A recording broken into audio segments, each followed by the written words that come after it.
Welcome, friend of mystery. Tonight, Nero Wolfe and Archie Goodwin face a puzzle painted in silence, a portrait that doesn't just hang, but haunts. Beneath the oil lies something deeper, suspicion, betrayal, and a truth that refuses to stay buried. You're about to enter a case where every brushstroke matters, and justice waits in the layers. But first, tell me, where are you tuning in from? And what time is it for you now? Settle in. Because once Wolfe sees the truth, no lie, no matter how carefully painted, stands a chance. It was the sort of Tuesday that promised no more excitement than a crossword puzzle and a second pot of coffee. I had just completed the former and was weighing the moral implications of the latter when the front door buzzer sounded. A long, assertive buzz, not the timid tap of a salesman or a telegram. I answered.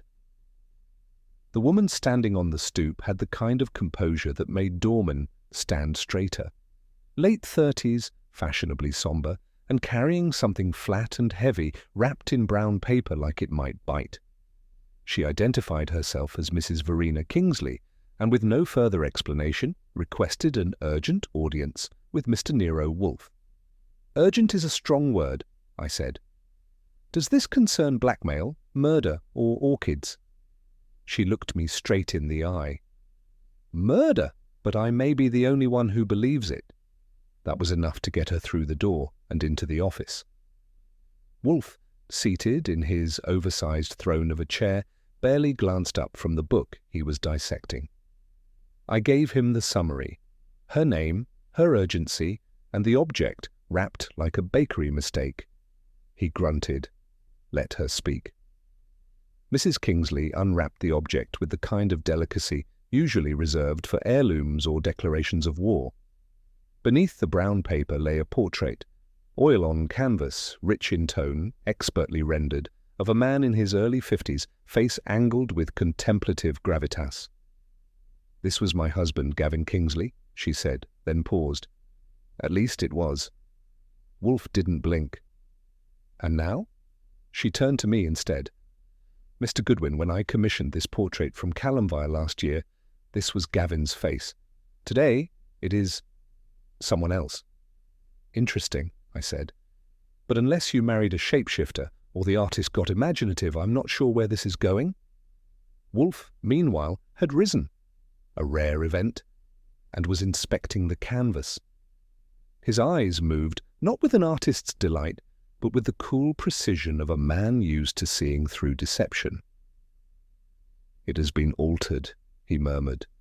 Subtly, the brow, the jawline, minute adjustments, but unmistakable.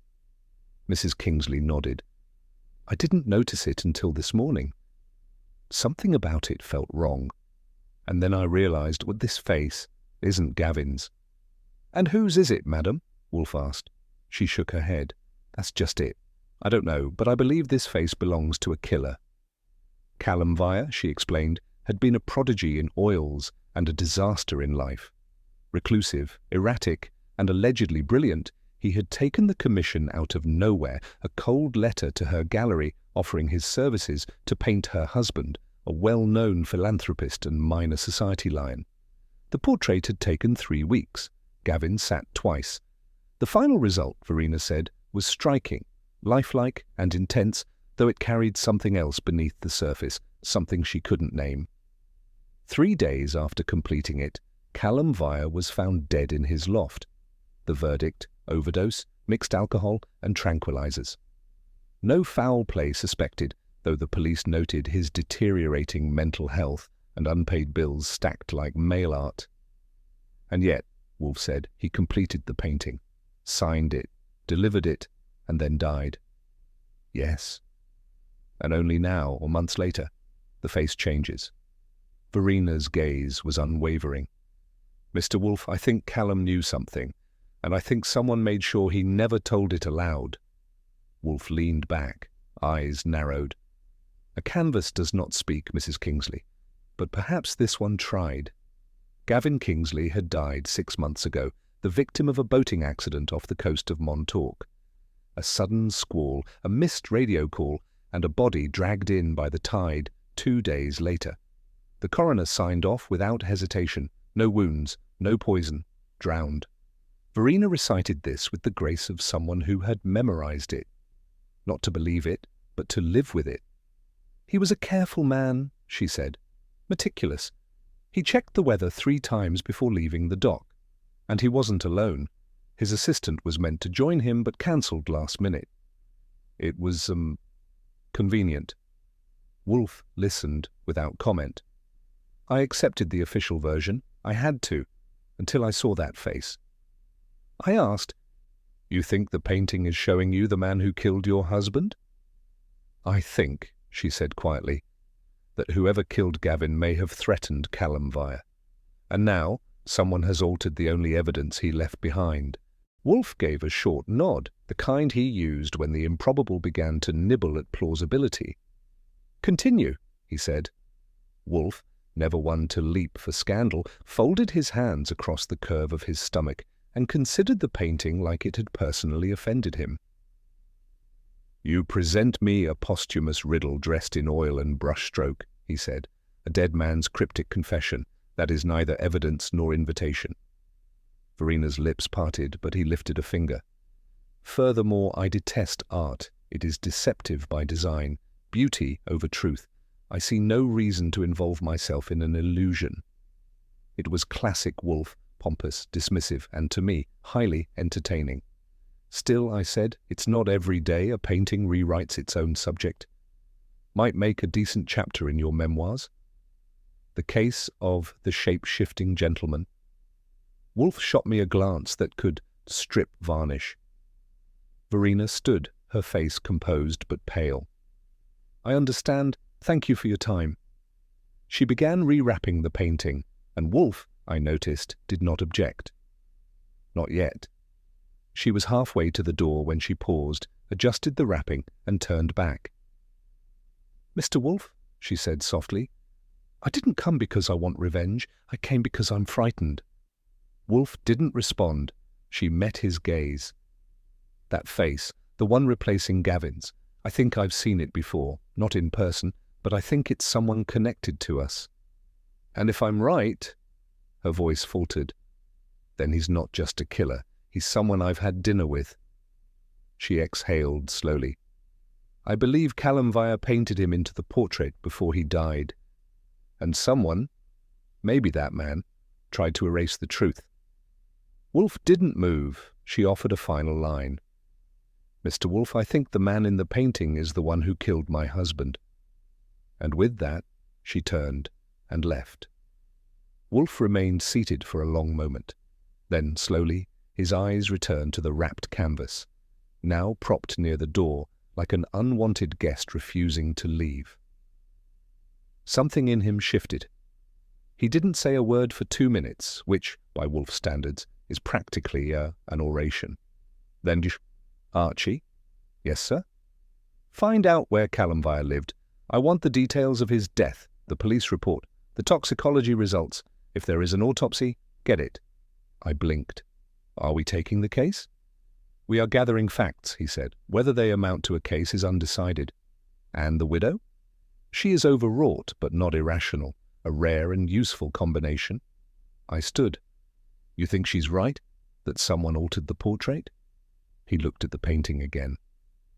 "The adjustments are too deliberate for coincidence, too subtle for an amateur. And the pigment, I suspect it is newer than the canvas. Someone's cover-up job. Perhaps. Or a warning." He waved a hand. "Go." I nodded and left, notebook already in hand. The canvas remained where it stood, silent, patient, and watching. And I couldn't help but feel Wolfe had just accepted the case, only this time the client might be a dead man with a paintbrush. Calumire's name wasn't famous enough to inspire reverence, but it wasn't obscure enough to be ignored.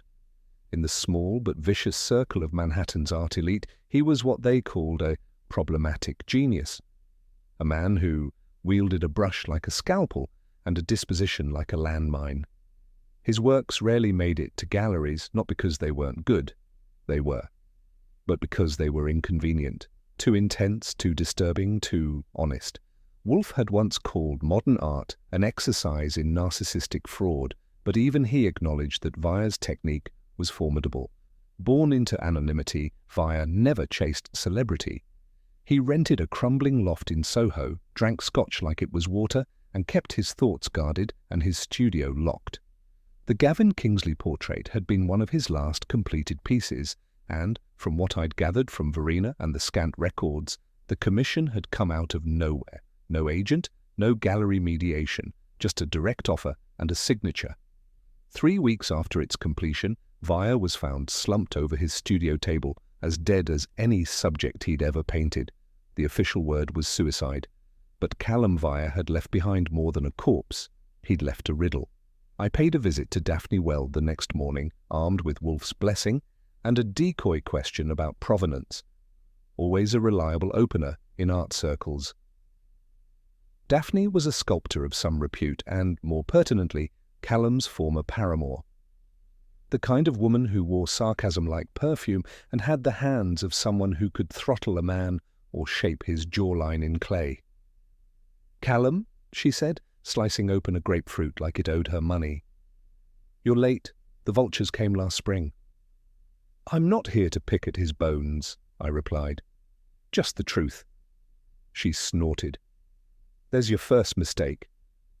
Still, over bitter coffee and sharper commentary, I pulled out a thread. According to Daphne, Calum had grown paranoid in his last weeks. Not the usual artist's neurosis. Something more acute.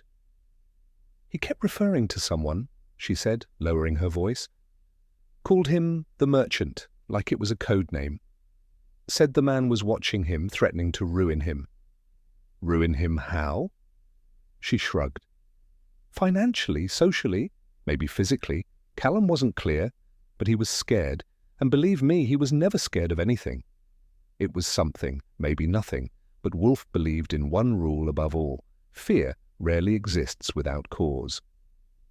From Daphne's loft, I followed the scent of old rumours to Calum's former studio assistant, a twitchy kid named Milo who had since found sanctuary managing a bookstore in Alphabet City. He had only worked with Vire for 6 months, but remembered every brush stroke. According to Milo, before Vire began work on the Kingsley portrait, he'd asked for photographs, not of Gavin, but of 5 other men, all somehow tied to the Kingsleys. "Calum said he needed to study their faces," Milo told me. "He didn't explain, just studied them like he was trying to paint something that wasn't there." He didn't remember the names, but I did. Verina had mentioned several people in passing, Dean Merrill, Barton Lyle, and others in their gallery orbit, and Vire had sketched them, not for practice, for something else. I left with Milo's notes and one cryptic sentence Calum had once muttered while intoxicated. "Every man's mask is in his face, or you just have to catch it before it slips." That line stayed with me all the way to the next name on my list. Dean Merrill was a different flavour entirely. Pinstripe suit, bone-dry voice, and a handshake like a contract. As Gavin's longtime business partner, he now co-managed the Kingsley Foundation and its sprawling charitable portfolio. I posed as a researcher, assembling an archival feature for a gallery retrospective. Dean wasn't warm, but he was cooperative, until I brought up Gavin's will. "There were revisions," he admitted after a pause. "Nothing scandalous, just reallocations." Wolfe had already sniffed this angle out from the obituary footnotes, the kind of minor financial shuffle that meant someone either stood to lose or stood to gain. Dean, it seemed, had bet on Gavin continuing the gallery expansion, a pet project wrapped in tax breaks and shell firms. But Gavin had recently gotten cold feet, which left Dean scrambling to cover investments already half sunk. "Did you argue with him?" I asked. "We disagreed," he said. "But it wasn't personal." Which, in my experience, was usually a lie told by people with the most to lose. I left with nothing tangible, except the lingering sense that Dean had been playing with time and money, and maybe both had run out. Next on the agenda was Barton Lyle, cousin to Verina, manager of the Kingsley Gallery, and possessor of the kind of smile that rarely reached the eyes. He greeted me with calculated warmth and offered me coffee in a cup that probably cost more than my tie. "I suppose Verina sent you?" he asked. "She didn't have to." We talked shop, inventory, exhibitions, and Vire's erratic legacy. But when I casually mentioned Gavin's name, the room's temperature shifted by a full 10 degrees. "He was difficult," Barton said. "Brilliant, but controlling. He didn't understand how art and business needed to coexist. It was the sort of diplomatic contempt that Wolfe liked to dissect at dinner." "Did you get along?" I asked. "We managed." He was being careful. Too careful. And while I couldn't prove anything, I could smell the faint whiff of rivalry. More than that, possessiveness. When I circled back to Verina's grief, Barton's voice dipped just slightly into something else, something that wasn't cousinly. It was subtle, but it rang loud in my notebook. There was more here than framed canvases and silent mourning. Ellis Braden was a former art student turned gallery intern turned unintentional suspect. He greeted me with ink-smudged fingers, distracted eyes, and the nervous energy of someone who'd just misplaced a priceless object. "I know what you're going to ask," he said. "And no, I didn't touch the painting." Which was, of course, the first indication that he might have. He spoke in disjointed thoughts, always circling back to Calum. "He visits me sometimes, not in dreams, just moments. The way he talked, the way he looked when he knew something was wrong." Wolfe would have dismissed him in under 4 seconds, but I gave him space. Because underneath the art student angst was a fact I couldn't ignore. Ellis had access to the gallery, the storage room, and the portrait. He also had motive, a failed artist's envy, a desire to matter. Or maybe, just maybe, someone had used him to make the alteration. He didn't fit the mold of a mastermind, but a tool, a means to an end. That was a brushstroke even he might not have noticed. I returned to Calumire's studio. It had been padlocked since the estate cleared out his personal effects, but a well-placed favour and a reluctant keyholder got me inside. The space smelled like turpentine and loneliness, dust-covered canvases like shrouds, and the only light came from a cracked skylight. I searched for over an hour before I found it. A false drawer built into the bottom of a supply cabinet. Inside, wrapped in wax paper, was a sketchbook. Page after page of faces, men in profile, men with shadows. And then on the 4th page, from the back, the face from the altered portrait. It wasn't Gavin Kingsley, it wasn't a stranger, it was someone I'd just spoken with. The features were unmistakable, the jawline, the slight crook of the nose, the eyes that never quite met yours, head-on. Barton Lyle. It wasn't just a theory anymore, it was a question inked in graphite. And Calumire, in death, had finally begun to answer. I arrived at the brownstone just after 8, handed Fritz my coat, and headed straight for Wolfe's office. He was, of course, in his chair. Eyes closed, lips pursed, the very picture of a man contemplating eternity or digestion. I placed the sketchbook on his desk, open to the page. He opened his eyes, then leaned forward, slowly, deliberately. When Wolfe leans forward, something changes in the room. The molecules, maybe. He studied the face, his jaw tightened. "Barton Lyle," he said, not a question. Unmistakably. He sat back. "We are not dealing with sentiment. This is composition, of lies, guilt and concealment." Calum knew? Yes. And he tried to speak the only way he could. I waited. Finally, Wolfe spoke again, voice low. "This is not art. This is arithmetic. One man dead, another defaced, and a third still calculating." "Where do we start?" I asked. He reached for the bell to summon Fritz. "We start, Mr. Goodwin, by turning the brushstrokes into a confession." And just like that, the real portrait began to emerge. The Montauk incident file was exactly what you'd expect from a local marine report. Sparse, damp around the edges, and just credible enough to make you uneasy. Gavin Kingsley had departed solo from a private slip in the Sound, his 32-foot motor yacht, aptly named the Virtue, no distress signal, no passenger manifest, and no witnesses worth the name.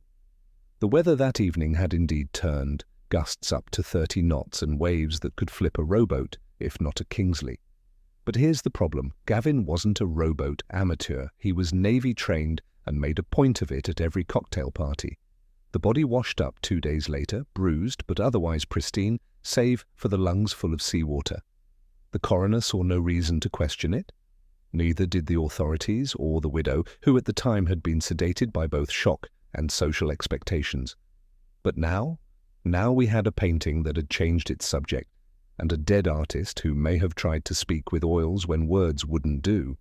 And Wolfe, for all his distaste for the sea, had begun to sniff something rotten in the surf. Wolfe's mind, once fully engaged, was a fortress, one with very few windows and an excellent security system. I returned from Montauk, placed the marine report and autopsy summary before him, and waited for the usual dismissive grunt.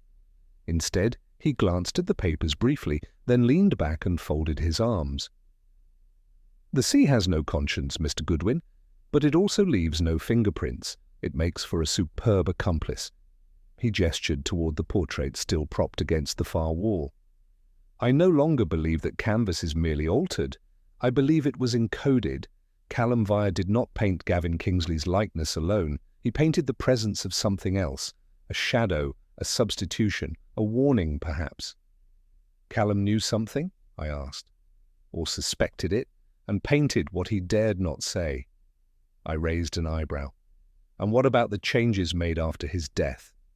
He steepled his fingers. "Either someone feared the message in the original, or wanted to write a new one atop it." I had to admit. The brushstrokes were beginning to talk, and Wolfe, damn him, was starting to listen. Barton Lyle was one of those men whose charm dissolved the closer you looked. I met him again under the pretense of clarifying provenance for an upcoming catalogue. He offered me the same impeccable smile as before, but this time I watched the eyes. I nudged the conversation toward Gavin and noticed the temperature drop by 10 degrees. "He was demanding," Barton admitted, choosing his words like a lawyer choosing weapons. "Particular about things, the gallery for instance. He wanted it run with precision. He never quite understood how fluid the art world has to be." "Fluid?" I repeated. "That's a nice word for money moving around." He didn't blink. "I prefer efficiency." I changed the topic to Verina. That got me a flicker, a twitch at the corner of his mouth. "She's recovering," he said. "Slowly? I've tried to be there for her, of course." He tried to keep it casual, but I caught the possessiveness curled in the statement. Barton Lyle had feelings for Verina, and no love lost for Gavin, which meant he was either the grieving cousin or a man with something to gain. Dean Morell had returned my earlier inquiries with polite impatience, but a second visit, at this time without pretense, revealed cracks in his perfect composure. When I dropped the phrase "will revision," his hand jerked just slightly before steadying over a paperweight. "Yes, Gavin had been rethinking certain allocations," he said, voice thin as rice paper. "Nothing illegal, just more control, tighter oversight." "Over you?" He didn't flinch. Over the foundation. He thought some ventures were straying from his intent. Wolfe had already flagged the foundation's tax returns. A recent audit had turned up aggressive asset shifting, mergers with dummy firms, inflated art valuations, and speculative acquisitions routed through an offshore consultancy. Dean Morell had been playing chess with charitable funds. Gavin, it seemed, had begun to suspect. And just like in chess, sometimes a well-placed pawn goes missing. "Were you concerned he'd cut you out entirely?" I asked. He gave me the tightest smile I'd seen that week. Gavin was impulsive, but not ungrateful. It wasn't a denial, it was a prayer the past would stay buried. And we were digging fast. Back at the brownstone, Wolfe and I barely had time to compare notes when Verina arrived unannounced, hands clutched around something that looked like a confession in envelope form. "It came last week," she said, laying it flat on Wolfe's desk. No signature, no return address. The message was typed. One line, look at the painting again. Wolfe stared at it, then at her. You told no one? She shook her head. Not even Barton. Wolfe tapped the envelope. The sender is either a confidant or a coward, possibly both, but someone wants you to keep digging, or to set something in motion you weren't supposed to. Verina's expression was unreadable, but I saw the tension in her hands. I've been trying to forget that portrait for months, she said. Now it's all I can think about. Wolfe nodded once, slowly. Art often imitates truth. But this, I fear, is truth being repainted to conceal itself. Outside, the city went about its day. Inside, we were staring at a single sentence that had rattled the calm. And whoever sent it, they were watching. Ellis Braden arrived at the brownstone like a man summoned by spirits, not logic. His coat was inside out, his shoes mismatched, and his hair looked like it had been introduced to an electrical socket. I know what you found, he said, eyes darting like a trapped rabbit's. The pigment, the sketch, the light. I glanced at Wolfe, who did not blink. You altered the painting? Wolfe asked. No, Ellis whispered.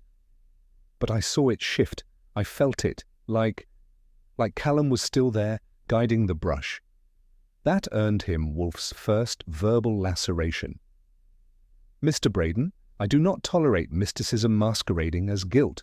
Either you altered the portrait, or you are someone else's tool. Ellis fumbled, confused. I only cleaned it once, I swear. Someone else must have... Wolfe cut him off. Pigment analysis revealed a compound synthesized 3 months after Callum's death. You lack the access and the chemistry. Ellis sagged, relieved or crushed. It was hard to tell. Wolfe turned to me. Mr. Braden is irrelevant. Not even a pawn? I asked. Pawns are moved by purpose, Wolfe said. He, by delusion. Still, delusions sometimes came from seeds of truth. I wasn't ready to discard him just yet. We brought in a conservator Wolfe trusted, a man who spoke in syllables longer than most legal contracts and treated every canvas like the Dead Sea Scrolls. Under filtered light and a careful solvent wash, the truth began to emerge. The painting had indeed been altered, but subtly. Beneath the uppermost layers, the original face was still there, faint but intact. It wasn't Gavin Kingsley, not exactly. The features were softer, the jawline different. But the eyes, those were the giveaway. Barton, Lyle. Fascinating, the conservator murmured. The original pigment is stable. The newer application is cruder but effective. Someone wanted to suppress the older layer without destroying it. Which suggests hesitation, Wolfe said, or panic. We photographed the underlayer and sealed the portrait for safekeeping. That changes everything, I said. No, Wolfe corrected, it restores what had been changed. And with that he leaned back and closed his eyes. Not in rest, in thought. The face beneath the surface had returned, and now it was time to ask why someone buried it in the first place and whether they had killed to keep it hidden.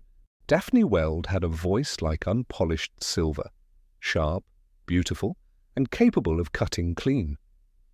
When I called her again, she didn't bother with pleasantries. "You're still chasing Callum's ghost?" she asked. "Only the parts that left fingerprints," I said. She sighed. "Then you should know, he wasn't just scared of shadows. He mentioned someone by name. That caught my ear." "Name?"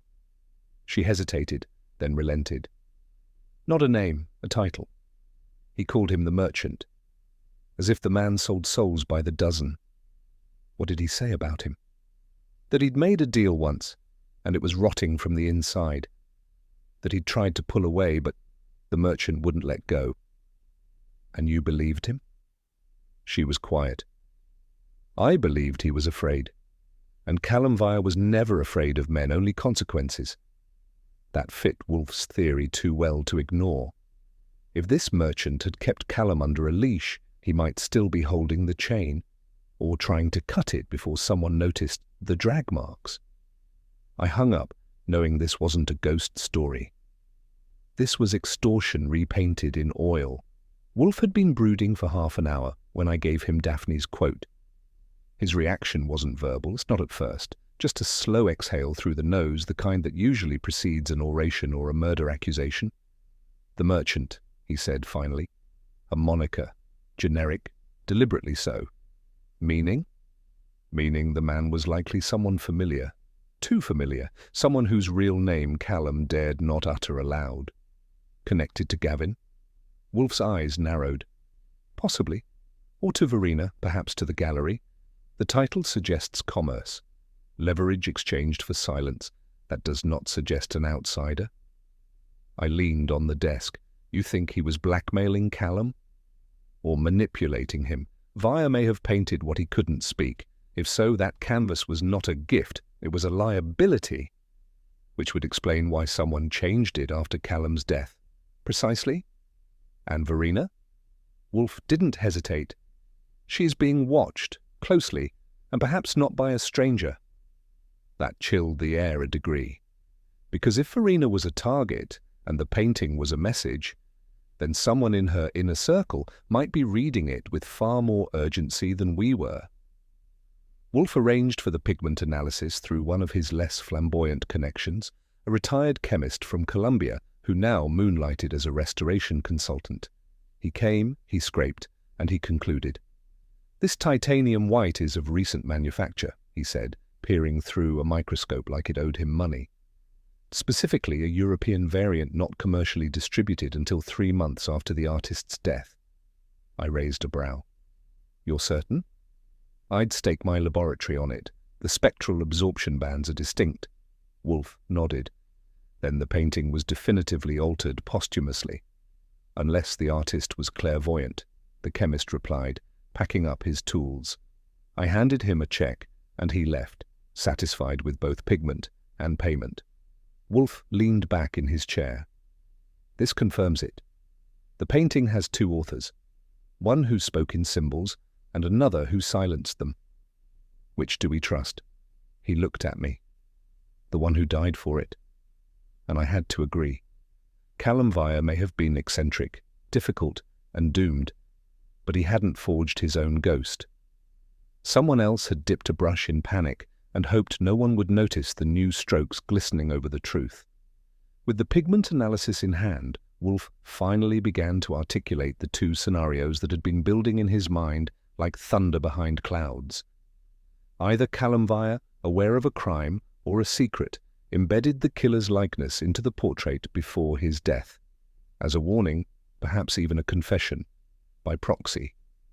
Or someone else, perhaps the killer, discovered that intent after Vire's death and altered the painting to conceal it. I folded my arms. "Which one do you believe?" "I believe in both," he said, sequentially. "Go on." Callum painted the truth. That truth became dangerous. His death, whether natural or arranged, opened a window. The painting was examined, understood, and changed. "To protect someone," Wolfe nodded. "Yes, or to frame another." That hadn't occurred to me, and the weight of it landed squarely in my gut. We hadn't just uncovered a cover-up. We might have uncovered a second manipulation, layered on the first, like varnish over varnish, and somewhere underneath, the original still breathed. It made sense, too much sense, which meant someone, somewhere, had to be sweating, backtracking. Calumire's final week wasn't easy. The man had left few digital footprints, and even fewer people who missed him. But one thing did surface, a shipping record from a private courier service used by the gallery for internal moves, 1 crate, sealed. Dimensions matched a medium painting or a large stack of sketchbooks. The sender, Barton, the recipient, unlisted. The date, 3 days after Callum's death. I visited the courier depot posing as a gallery liaison and asked a few innocent questions about posthumous inventory transfers. The woman at the desk, possibly allergic to secrecy, flipped through a battered ledger and confirmed the shipment had been picked up in person. No documentation of where it went. When I brought this to Wolfe, he leaned forward. eyes gleaming. 3 days after the artist's death, he repeated. And the manager of the gallery personally ensures the removal of an unaccounted crate? Could have been anything, I said. Indeed, which is precisely why it is everything.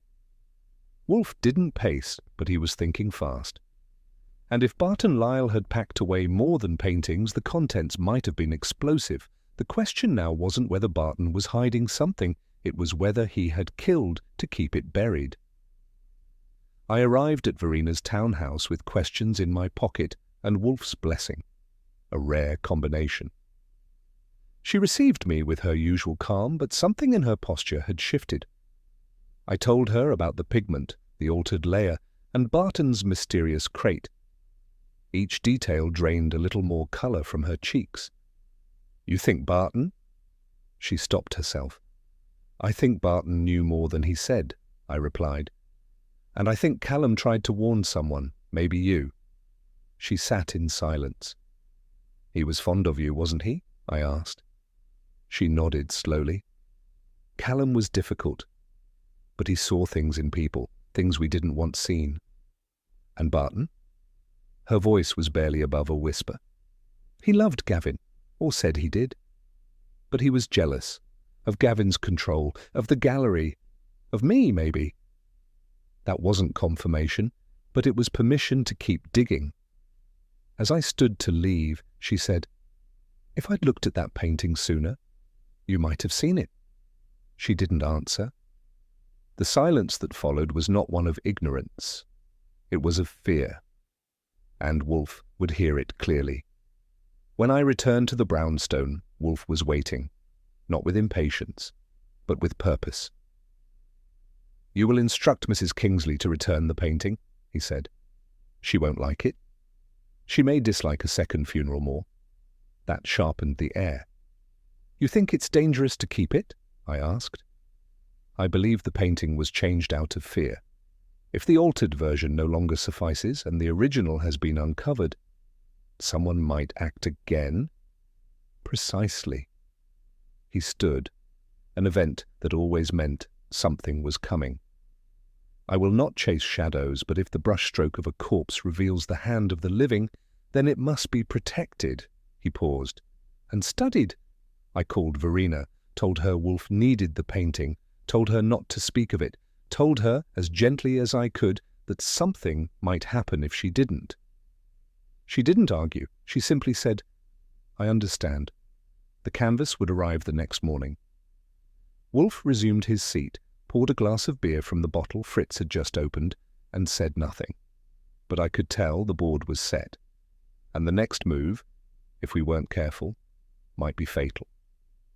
The phone rang just past 9. I answered it out of reflex and routine, not expecting the tremor in the voice on the other end. "This is Detective Creswell, 9th Precinct. You were inquiring recently about Dean Merrill?" "Yes."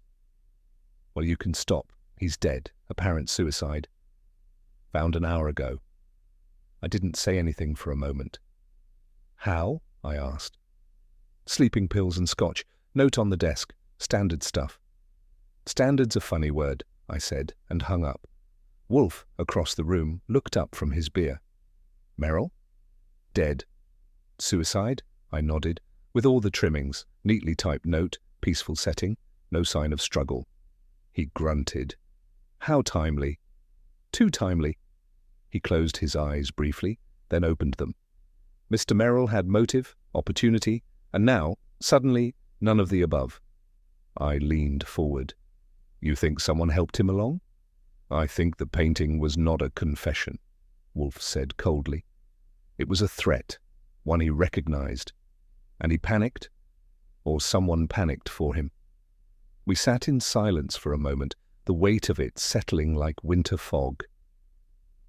The stakes had changed. A second death wasn't coincidence. It was escalation. Wolfe spent the next hour in quiet contemplation, which in his case meant 3 fingers of beer and a silence so thick you could use it for insulation. When he finally spoke, it was with the kind of precision that made dictionaries jealous. The portrait's original intent was not sentimental, it was accusatory. Via painted a suspicion, perhaps even a certainty. Whoever saw it understood its implications. You think Morell saw it? I think he saw enough. And he wasn't the only one. He gestured at the newly returned canvas, which now sat upright in its temporary home near the bookcase, swathed in tension. The man who altered it did not merely fear exposure, Wolfe said. He feared recognition, not from the public, from someone in the painting's proximity, perhaps even from Verina herself. Then it wasn't about hiding the killer, I said. It was about silencing the portrait. Precisely, and now 2 men are dead. I glanced at the painting, the layers of brushstroke, deception and fear now blended so tightly you'd need a scalpel to separate them, or Wolfe. And he was sharpening his blade. Ellis Braden appeared at the brownstone that evening without an invitation and barely with coherence. Fritz let him in against better judgment, and I met him in the front hall with the kind of greeting usually reserved for cold callers and mosquitoes. "I know who did it," he whispered. "Do you?" He looked haunted, more than usual. "I altered the painting. I did it. To protect her." "She being Verina?" "Yes, he was going to destroy her. I had to act." I didn't believe a word of it, but Wolfe, hearing the exchange from the office, summoned him in. Ellis stood in the middle of the room like a child called to the principal's office and repeated his claim. "I changed the painting. I covered the face. Callum told me to." "Callum is dead," Wolfe said. Ellis nodded frantically. "But I hear him. In dreams. He told me the face had to vanish." Wolfe's expression didn't change. He studied Ellis as a jeweler studies a cubic zirconia, trying to impersonate a diamond. This was no confession. It was something else entirely. Wolfe motioned for Ellis to sit. He didn't. "You say you altered the painting," Wolfe said. "With what materials?" Acrylics, I think. I used what was in the studio." "Acrylics cannot convincingly overlay oil without detection. The chemical inconsistency would be immediate." Ellis blinked. "Furthermore, the pigment used in the alteration was a titanium compound manufactured after Callum's death. Where did you obtain it?" Ellis stammered. "You did not. Because you could not." He started. "You lack the training, the access, and most importantly, the intent. You are seeking purpose in the wrong shadow." Ellis wilted. The fire left him. "I only wanted to help her," he said. "And you have helped no one." He turned and stumbled out of the room, the burden of false guilt dragging at his heels. I turned to Wolfe. "Why let him go?" "Because he's not the danger, he's the distraction." "And someone's counting on that?" Wolfe nodded, but not for much longer. He reached for the bell. It was time to gather the players. "Fritz," Wolfe said, ringing twice, "I require a formal dinner for 7. Fritz appeared in the doorway like a soldier answering a call to arms. "7, sir?" "Yes. Soup, entree, a neutral dessert. Nothing theatrical. Conversation will provide the spice." Fritz nodded and disappeared. I raised a brow. "You're hosting?" "I am convening. It is not the same." "And who's invited?" "Mrs. Kingsley, Mr. Lyle, Mr. Braden, Miss Weld, the detective, Creswell, yourself. And the 7th? Myself, naturally." It was a classic Wolfe maneuver, the gathering of suspects, the art of intellectual siege. But this time, there was something colder in his calculation. "You think someone will break?" "None, but though I think someone already has." "The dinner merely offers them the opportunity to reveal it." "And if they don't?" "Then I will."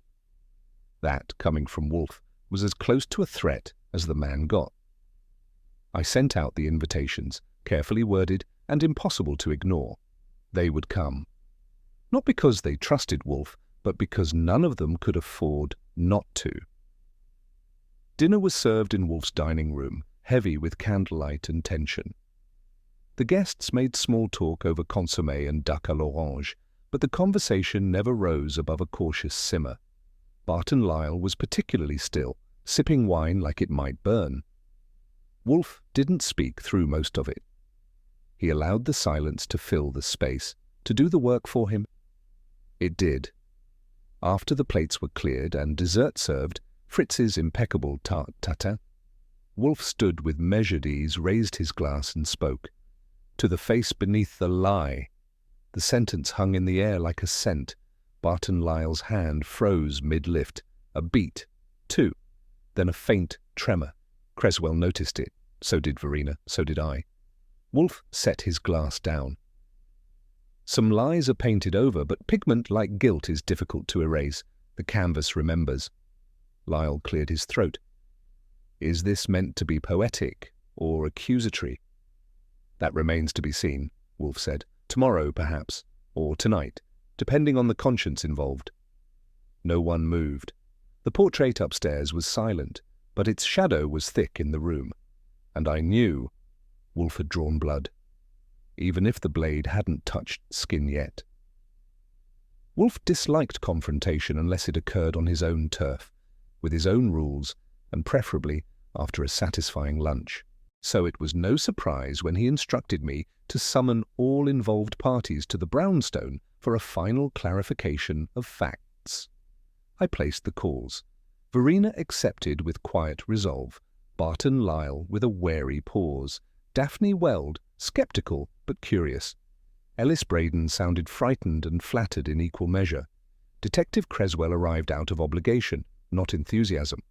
Fritz had already arranged the chairs in Wolfe's office, a semicircle of tension around the desk. Wolfe didn't rise to greet them. He simply folded his hands over his considerable middle and regarded the gathering like a chess master nearing the end game. I have asked you here, he said, to illuminate the obscure, and perhaps to drag the hidden into daylight. I stood beside the globe bar with my notebook ready, watching the room the way Wolfe watched ideas, carefully and with no wasted motion. The suspects had come expecting conversation. Wolfe, of course, had prepared something far less polite. Wolfe began as he always did, calmly, methodically, and with the quiet finality of a guillotine blade being hoisted. Gavin Kingsley, he said, did not drown by accident. He was murdered. A silence descended. Barton shifted. Verina paled. Creswell opened his mouth and closed it again. Wolfe continued. The man who killed him is also the one whose image was painted, then painted over. In the portrait you see behind me, Mr. Calumire, eccentric though he was, attempted to capture a truth he dared not voice. So he used the only medium he trusted. He glanced toward the painting.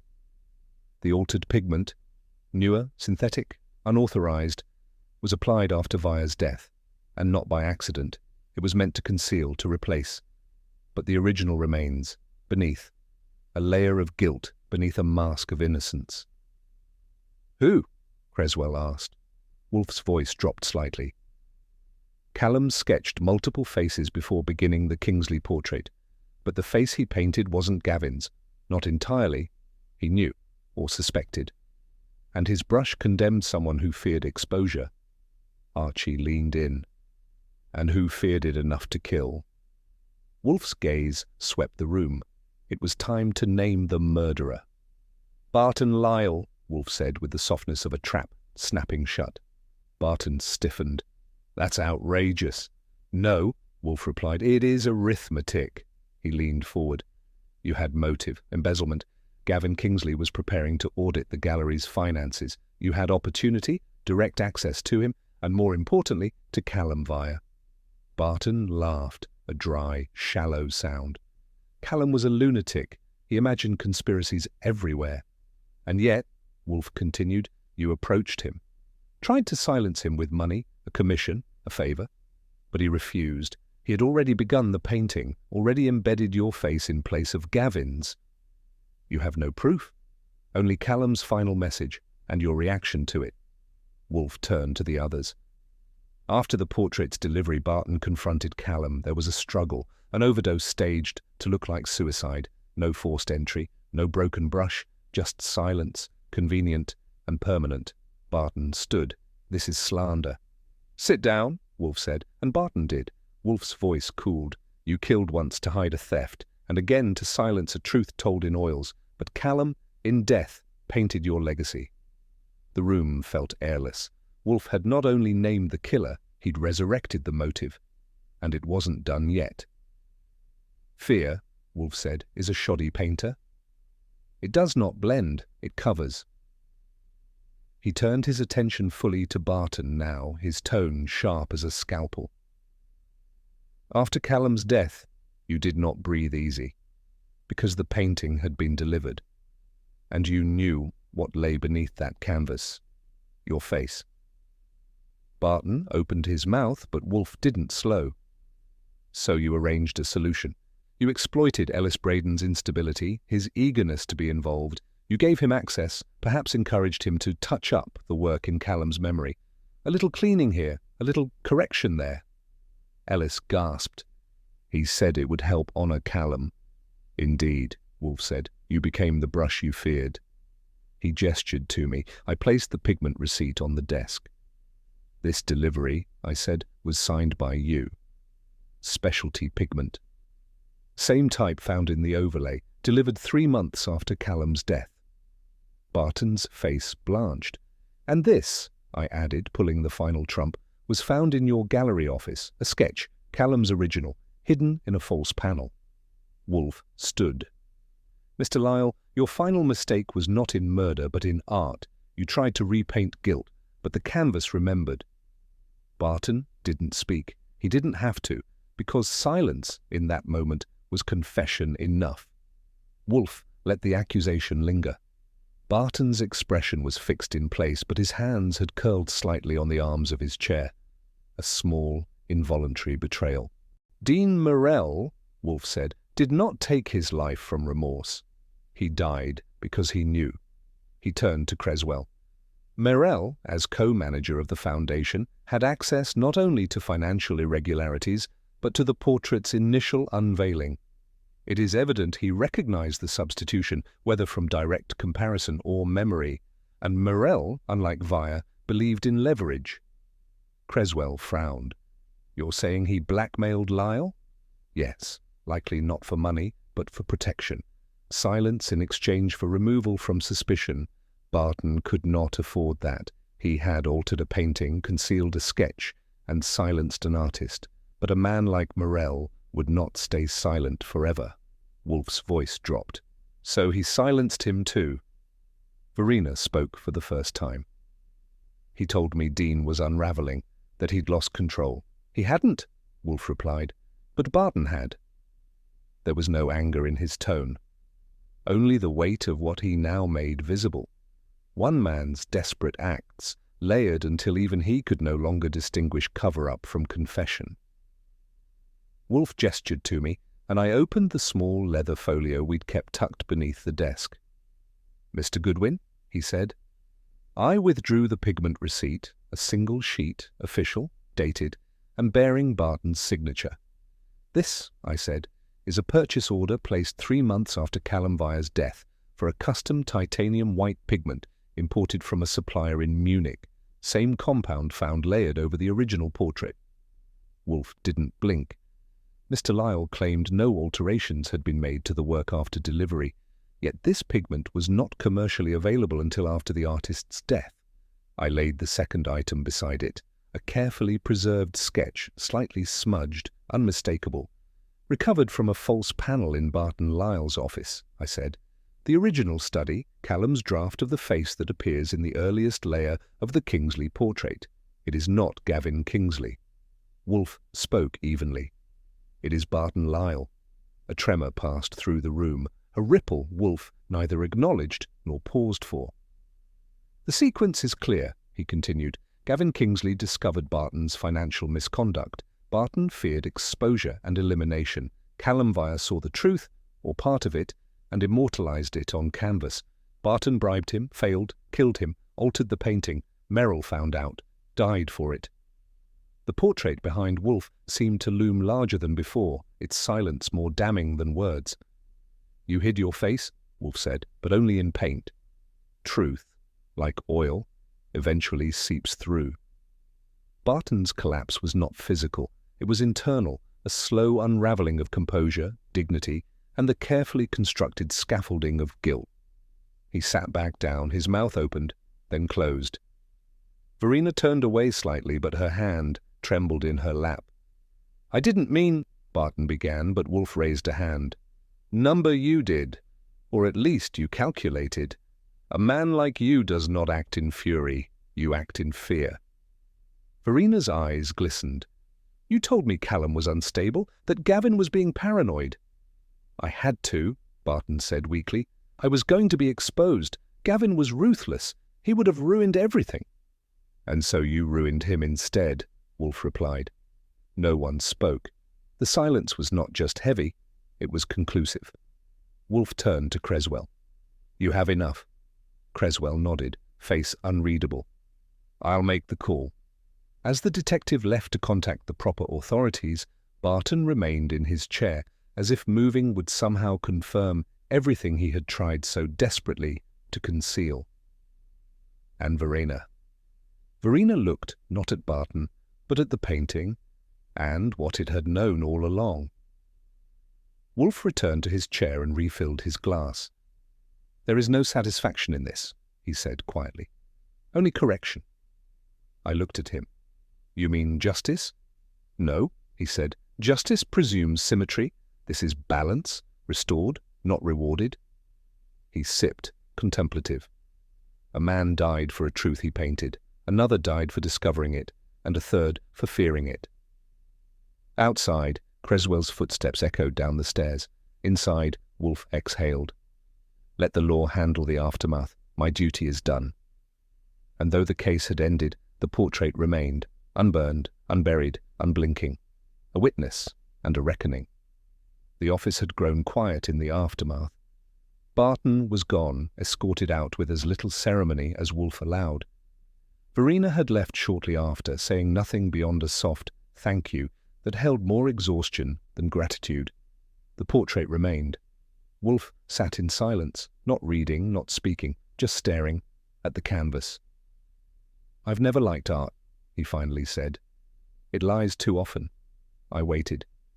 "But not this one," he added, more to himself than to me. "This one was truthful, in layers certainly, but honesty is rarely delivered whole." He poured 2 fingers of beer. It was painted with doubt, overwritten by guilt, then revealed by fear.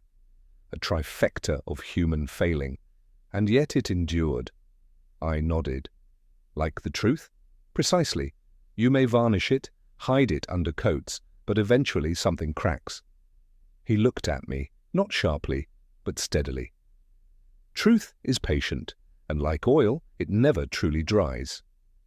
I glanced at the painting. The faint outline beneath the upper face was visible now, not screaming, but present. It hadn't been erased. It had waited. The next morning, Verina returned.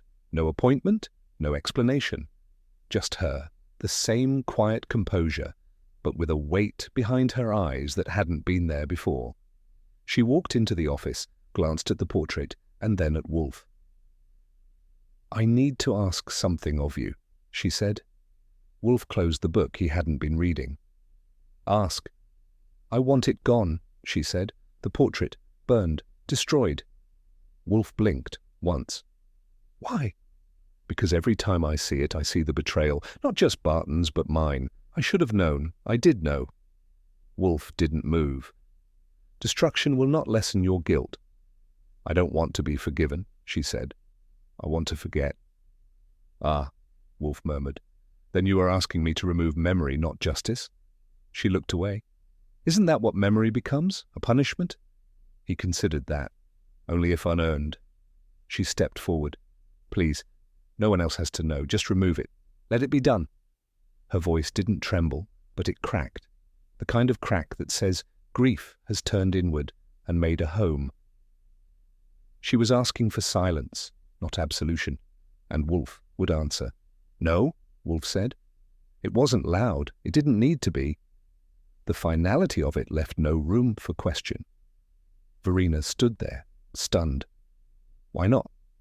He leaned forward the way he did when he was most certain. "Because justice is not erased by fire. It is diminished by forgetting." She opened her mouth, then closed it. "The portrait does not condemn you," Wolfe continued. "It condemns him, Barton Lyle and Calumire, and anyone else who thinks guilt can be painted over like a mistake. She tried again. It hurts to see it. So it should, he said. Pain is not always a wound. Sometimes it is preservation. Silence. Then, you think I don't deserve to move on? I think, Wolfe said carefully, that you are asking me to unmake what happened. I cannot. Neither can you. She turned toward the painting. Then what am I supposed to do with it? Live with it, he said. Let it remind you, not of death, but of truth. He gestured toward the door. That is the only justice left. She said nothing else. She left. And the painting stayed. The rest of the day unfolded like any other, which meant Wolfe vanished into the plant rooms for his scheduled 2 hours with the orchids, and I returned to the comforts of silence, paperwork, and a sandwich that Fritz had mercifully not added anchovies to. But even in routine, something had shifted. Wolfe didn't mention the case again, not Barton, not Verina, not Callum.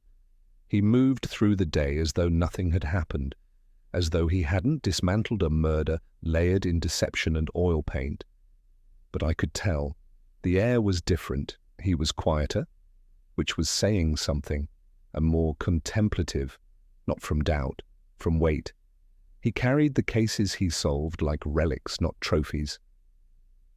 Around 5, I brought him his beer. He took it with a nod, but didn't drink. Instead, he looked at the portrait again, just for a moment. Then he turned to me. Mr. Goodwin, remind me tomorrow the bromeliads need additional misting. Very well, I said. Nothing like a good bromeliad to make you forget murder. Wolfe didn't smile. But he didn't scowl either. The case was over. But the memory had not left the room. I've seen Wolfe solve more murders than I can count. Some were clean, some were convoluted, and a few were just plain ugly. But none, perhaps, stuck with him quite like this one. He wouldn't say that. He wouldn't say anything, but I could tell. It wasn't the violence. Wolfe had no patience for bloodshed, but it didn't rattle him. No, it was the subtlety. The patience it took to commit a murder not once, but twice. First with action, then with art. And yet the truth still found its way through. That was Wolfe's power, not brilliance, though he had it. Not his logic or appetite or vocabulary. It was this. He saw through masks, paint, pleasantries, the things people wrap around guilt like ribbon around poison. He never looked at the surface, he looked beneath. I don't know what Verina will do, I don't know if she'll hang the portrait or hide it again, but I know this. Wolfe saw the real face first, as always. And once he saw it, he made the rest of us see it too. Like the painting, he didn't shout, he endured. It hangs now in Wolfe's back office, not as a trophy, but a testimony, covered in glass, untouched, unframed, just canvas, pigment, and the truth it tried so long to tell. Visitors don't ask about it, and Wolfe never volunteers. He doesn't need to. The eyes say enough. They're Barton's eyes, not Gavin's, not imagined, not fictional. The real face, the real man, and now the real memory. Sometimes late in the day, I catch Wolfe glancing at it, as if daring the thing to lie again. It doesn't, it can't, because whatever else it once was, commission, confession, mistake, it became something more, a warning, a record, a face that survived being buried twice. Wolfe once told me that justice isn't loud, that when it works it doesn't cheer. It rests, it watches, it stays. So does the painting. It doesn't shout, it waits, it reminds. Because in the end it had two faces, one for the world and one for the truth. And Wolfe, of course, saw the latter first.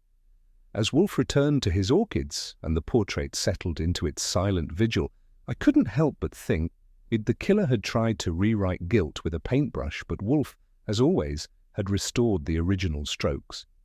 His final reflection stayed with me. Memory, Mr. Goodwin, is the canvas upon which justice is most permanently rendered. But tell me, what do you think was Barton Lyle's greatest mistake? Was it the murder, the cover-up, or trusting that no one would ever see through the layers? Drop your thoughts in the comments. I'd love to hear your take. And if you enjoy stepping into the world of Nero Wolfe, don't forget to subscribe, share this story, and invite a fellow mystery lover to join us for the next case where justice always finds its shape, even beneath the paint.